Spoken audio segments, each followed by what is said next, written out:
Hey guys, my name is P.Michael and I run an academy called the Entrepreneur University. And listen guys, I'm doing a ride along with 13 young men and young women, and I'm taking them to meet my friends who are business owners and serial entrepreneurs. I'm putting them inside the Sprinter van and we're gonna go visit a bunch of businesses. So come ride with us.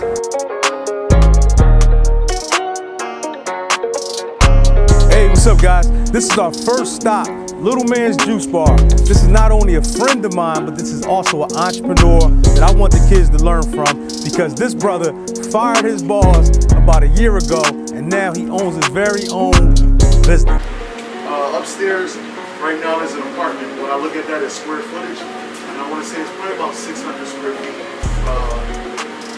And I want to make that into an open area where people can actually come in and sit down and eat. So downstairs would be a takeout only situation where you come through the front door, you order what you want and you hit the roll. But like I said, it's people that come here with their girlfriends, they make a point. 85% of my customers don't live in this neighborhood. They travel to here. So if somebody travels all the way up here, I want them to at least be able to sit down and enjoy what they have.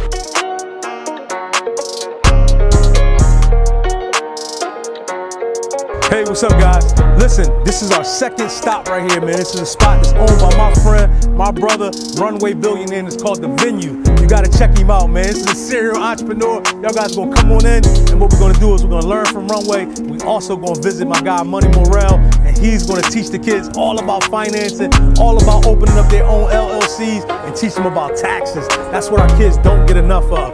You got people that need to know everything about everything before they do it, and then you got the one person that's like, where you at? Can you be here at this time? Yes, I can. What's your name? And I'll put you right on.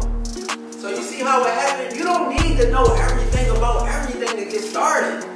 You just need to know, yo, the opportunity is available. All right, I gotta make myself available. I gotta move some things around. I gotta make it happen. Just imagine that a guy's making billions of dollars, paying only $750. Where like when you guys get your first job, you might be paying more than that in taxes, which makes no sense, right?